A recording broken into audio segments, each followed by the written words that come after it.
Esto ya no es solo un conflicto diplomático más, y eso es lo primero que empieza a quedar claro cuando se observa lo que está ocurriendo entre Estados Unidos y Cuba en este momento. Porque lo que antes parecía una relación tensa, pero contenida, ahora comienza a moverse hacia un escenario mucho más directo, mucho más incómodo y, sobre todo, mucho más imprevisible. La información que comenzó a circular en las últimas horas revela un punto clave. Según fuentes cercanas a las conversaciones entre ambos países, la administración de Donald no está dispuesta a avanzar en negociaciones reales con Cuba bajo las condiciones actuales.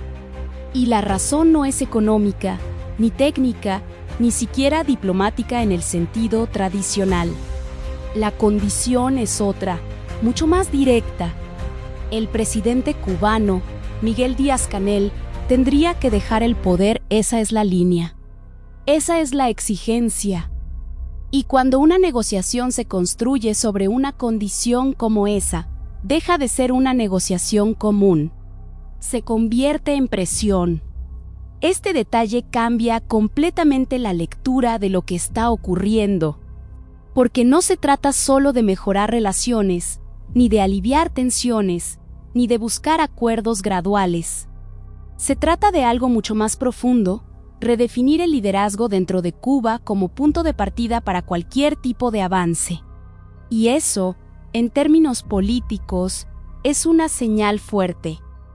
Mientras tanto, el contexto en el que esta exigencia aparece es clave para entender su impacto. Cuba atraviesa una de las crisis más complejas de los últimos años, marcada por escasez de combustible, apagones prolongados y un sistema energético que ha llegado al límite. La economía está presionada. La infraestructura está desgastada. Y la población enfrenta una realidad cada vez más difícil. Ese escenario no es casual. Está directamente conectado con una estrategia que ha ido tomando forma en los últimos meses. Estados Unidos ha intensificado las sanciones, especialmente en el suministro de petróleo, afectando uno de los puntos más sensibles del sistema cubano. Y cuando un país depende de ese recurso para sostener su funcionamiento básico, el impacto es inmediato. Esa presión energética no es solo económica, es estructural, porque cuando la electricidad falla, cuando el transporte se ve afectado y cuando la producción se detiene, el problema deja de ser sectorial, se vuelve general. Y ahí es donde la estrategia empieza a mostrar su verdadero objetivo. No se trata solo de negociar, se trata de debilitar. Se trata de generar condiciones en las que el cambio se vuelva inevitable. Y es en ese punto donde la exigencia sobre Escana adquiere sentido dentro de esa lógica. Porque si el sistema está bajo presión y el liderazgo es presentado como el obstáculo principal, la narrativa se construye de forma clara. El problema no es solo la estructura. Es quien la dirige, pero del otro lado, la respuesta también es firme. El gobierno cubano ha dejado claro que cualquier tipo de diálogo con Estados Unidos solo puede darse bajo principios de igualdad, respeto y soberanía. Y ahí aparece el punto de choque. Porque lo que para una parte es una condición negociable, para la otra es una línea que no se cruza. Y cuando dos posiciones se construyen sobre límites que no se mueven, el conflicto deja de ser técnico, se vuelve político y después se vuelve estructural. Mientras tanto, Trump ha elevado aún más el tono de sus declaraciones.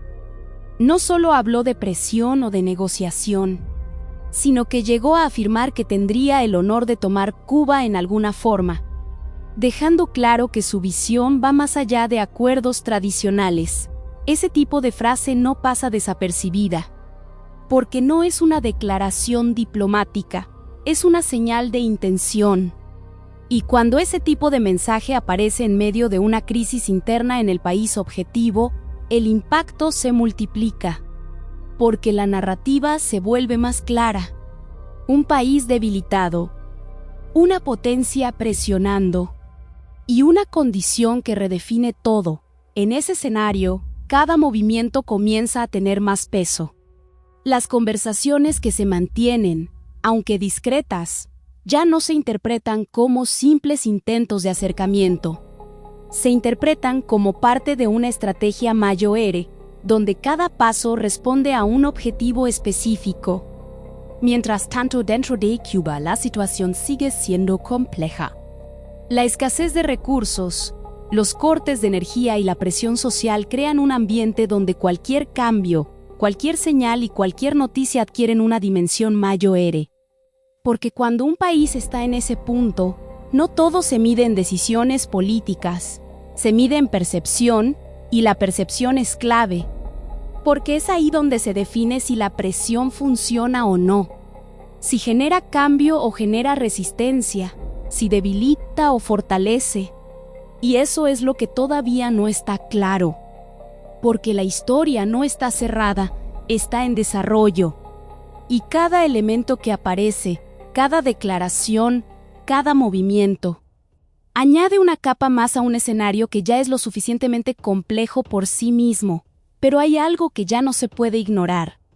Esto ya no es solo una relación bilateral más, es un punto de inflexión. Porque cuando una negociación exige un cambio de liderazgo, deja de ser negociación. Se convierte en una redefinición del poder. Y eso cambia todo. Ahora, la pregunta no es solo qué pasará entre Estados Unidos y Cuba, la pregunta es otra.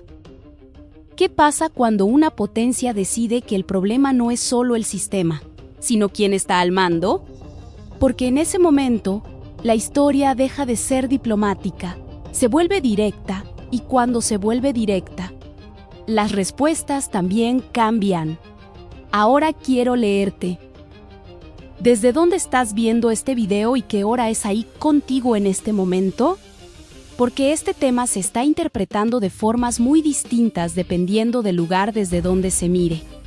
Y eso cambia completamente la percepción de lo que está ocurriendo.